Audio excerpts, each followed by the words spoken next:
Donde va José tan solo?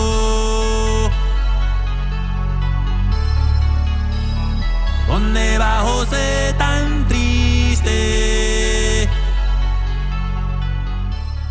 Okay. So this is a big one. Now, another caveat that I want to touch on. Oh, it's better in this light over here. Is so you see how this particular sopera is an owl. It has a specific image of a specific animal. So it would make more sense to perhaps not put, let's say maybe Oya in here. It would make more sense to put Ochun in here and or Obatala. It would make less sense to put, let's say, Olohun in here. It would make less sense to put maybe who else? Like even if this was made out of wood, it would be like, okay, you could put Chango in wood, but the animal itself, you're putting a message out there saying the Orisha that lives in here has something to do with the image on the outside. So in this case, you could put Ochun. Maybe your path is Ololodi, who owns the owl, and people have owls to Ololodi. Maybe because Ibokole is the vulture. So if you can get this, but as a vulture, it would make more sense to put Ibokole and not Ololodi. Another one that owns the owl, specifically the white owl, is the path of Obatala called Ogiyan or Ogiyon or Osangriyan or Changriyan, whatever way you pronounce it. Ochangriyan is a path of Obatala that owns the white owl specifically. Ololodi, I'm not sure if she owns specifically the barn owl or just owls in general. I don't know. So the totemic, I don't know, I was trying to sound fancy for a moment and I realized I just sound stupid. So the main animal that it represents, you know, it wouldn't make sense to put Obatala inside of a fish sopera. You could, but it'd make more sense to put Inle or Yemaya or Lokun. It wouldn't make much sense to put maybe Ochun inside of a monkey sopera. It'd be like the shape of a monkey. It would make more sense. Okay, it doesn't make sense to put Ochun inside of a monkey shaped sopera, but you could put Obatala inside of a monkey sopera because the monkey, the gorilla, the monkey, whatever, the ape, is under the tutelage of Obatala. It wouldn't make sense to put Chango inside of a chameleon shaped sopera. That too belongs to Obatala. Or a snail belongs to Obatala. The tiger, the tiger, the lion, you wouldn't put Oya inside, you would put Chango inside. Maybe it's a wooden statue. Whatever. You get my point, okay? So even though it may be a beautiful big old sopera and your crown is Chango, but you wouldn't put him in here, even if he was made out of wood, because this has nothing to do with Chango. Unless there's, you know, maybe a pataki or something he has to do with owls. I don't know. You know?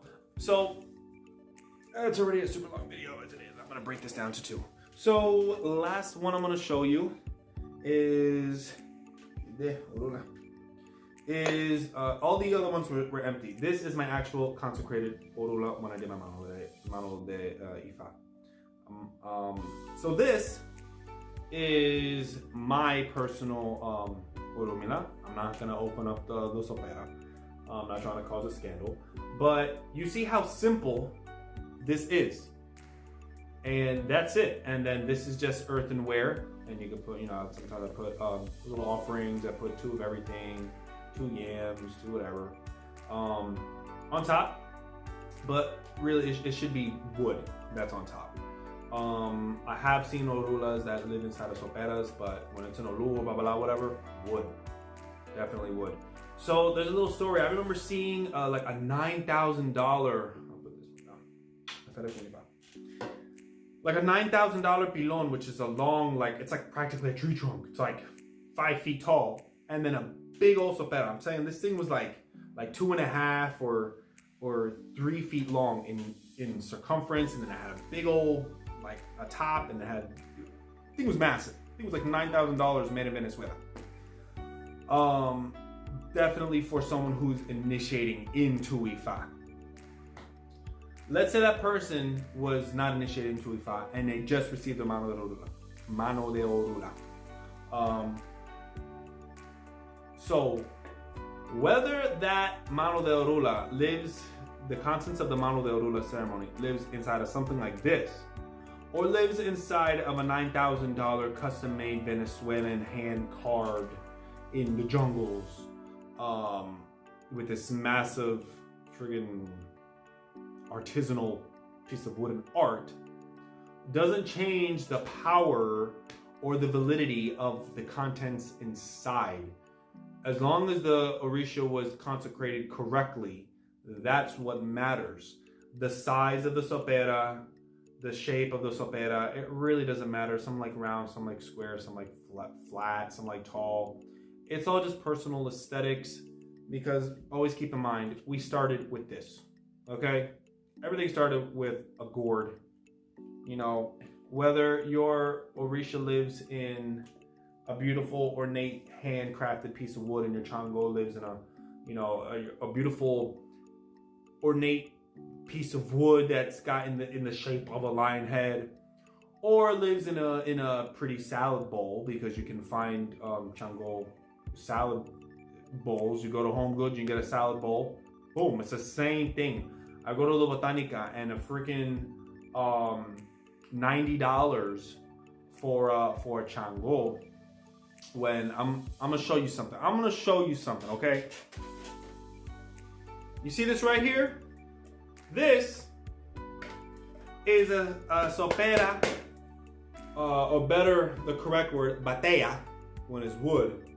Chango lives in a batea, Agayu lives in a batea, Oromila lives in a batea. Whether the batea is super duper tiny or big, it's wood.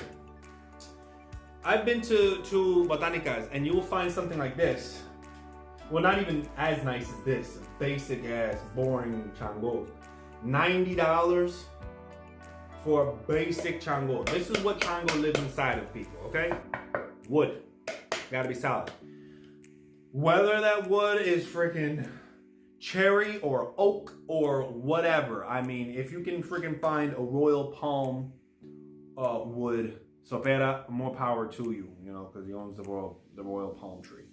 But I don't know what they be making these out of. This is a beautiful sopera, batea for Chango. It fits all the contents. I got this with the idea of one day, whatever it is I get crowned, this will be the one that he gets put inside of, because I'm not paying $90 for these basic ass Botanica Soperas. And you know how much this cost me? I don't know if you can see that right there. I don't know if it's coming out correctly, but because it's backwards, I don't know. But $19.99. Okay. All I need is a flat top to one day put a Chango or Orula. If I do Ifa, because I was told to do Ifa. And you can live it right inside of here. Orumila can live right inside of here. So, yeah, like this is perfectly fine. Just find a metal top. The prices at Botanicas for basic soperas is ridiculous. So, you know, even this, yo, I found this one at a freaking at an antique store. Preferably for your santos that especially your head, try to have that one be brand new. But this one I found at an antique store. You know, there's another sopera that I have is put away. I found at an antique store. Beautiful hand carved, beautiful piece. You know, preferably, like I said, the ones that you're born with. Preferably try to make all your soperas new. But there are people that they will find a sopera out of the blue at a thrift store, at an antique store. You know, clean it, and then the main cleaning is when you clean the sopera with omiero. You have access to that when a person does get crowned. So I have all intents and purposes that when that time comes to, you know, if I can have access to a miedo to be able to, you know, clean these. But you don't need to have a super duper fancy sopera. It doesn't need to be huge. You can fit an entire ochun, yamaya, or ya inside of this. Okay, and you see how small this is. So don't nobody trick you into getting something that's redonkulously big.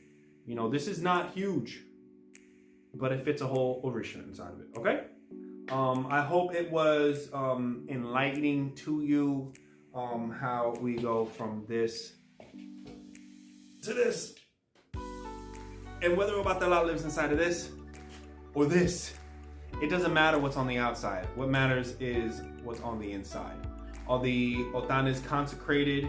Are the tools consecrated? Was everything done legitimately by legitimate people and persons? And everything, you know, prayed over correctly, and the osain and all that jazz that it takes to go into, you know, making an Orisha. That's what matters. Not whether he or she lives inside of this rinky-dink little gourd, or whether he or she lives inside of this massive sopera. It really doesn't matter. So don't get caught up in the aesthetics of the beauty.